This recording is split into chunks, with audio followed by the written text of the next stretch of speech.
The night I was 9, someone used my mom's stolen phone to try to get me to walk out of my house. I was home alone for a little bit, which wasn't unusual. My mom would run quick errands and be back before it got too late. I was upstairs in my room, glued to Metroid Prime on my GameCube, completely in my own world. I had one rule drilled into my head: never open the door when you're home alone. The only exception was the house phone. If it rang, I was supposed to answer, because it could be my mom. The phone started ringing downstairs.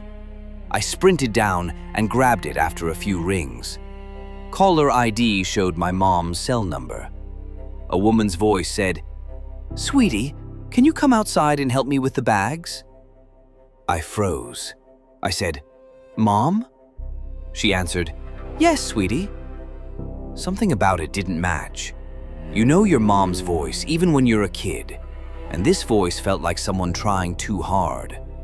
My mom didn't talk like that, and she definitely wouldn't repeat the same word twice that fast. So I asked, "Why do you sound weird?" The voice went, "What do you mean, sweetie?"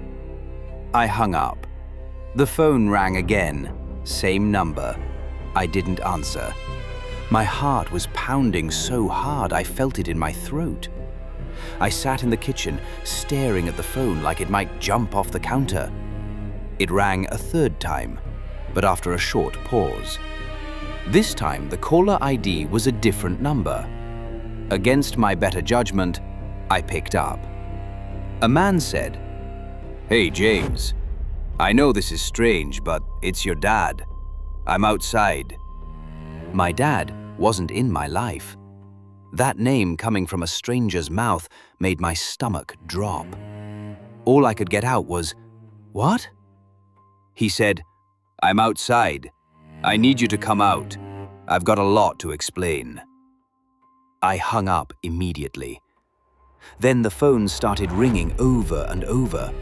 I let it ring. I couldn't even call my mum because whoever had her phone clearly wasn't going to give it back. And then it got worse. Someone knocked on the front door. Not a polite knock either. It was the kind of knock that expects you to answer. I stood behind the kitchen wall and listened. A muffled man's voice said my name. Then he said, "It's your dad."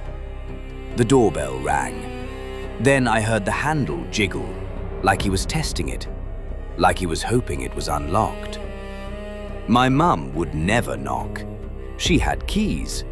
She would never be outside calling for me like that. So I did something no 9-year-old should have to do.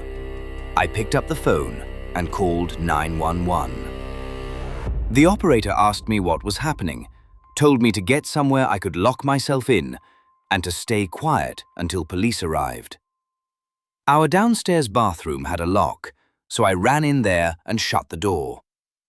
I kept the lights off and sat on the floor, trying not to breathe too loud. Whoever was outside moved around the house. I heard them at the windows, tugging at the frames, testing each one.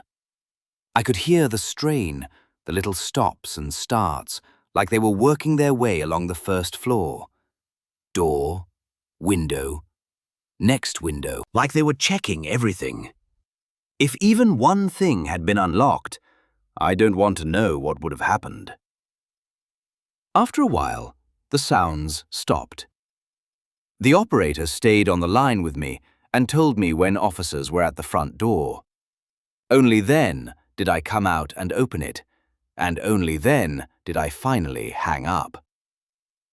The police did a quick sweep inside and outside, asked where my mum was supposed to be and if there was anyone who might want to hurt us. I told them she'd just gone out for errands, and I didn't know anyone like that. A few minutes later, my mum pulled into the driveway with my little sister, and the second she saw the police cars, she panicked. Her phone was gone. It had been stolen. It all clicked.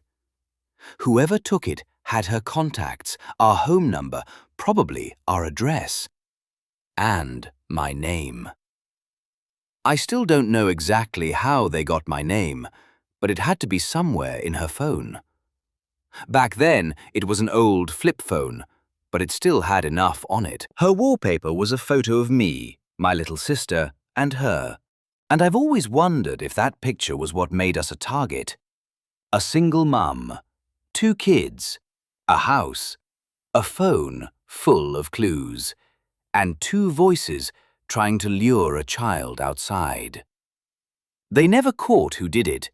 The phone was never recovered.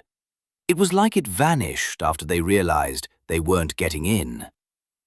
After that night, things changed. My mum didn't leave me home alone at night again, not for a long time. And I still think about how close it came, down to one unlocked door.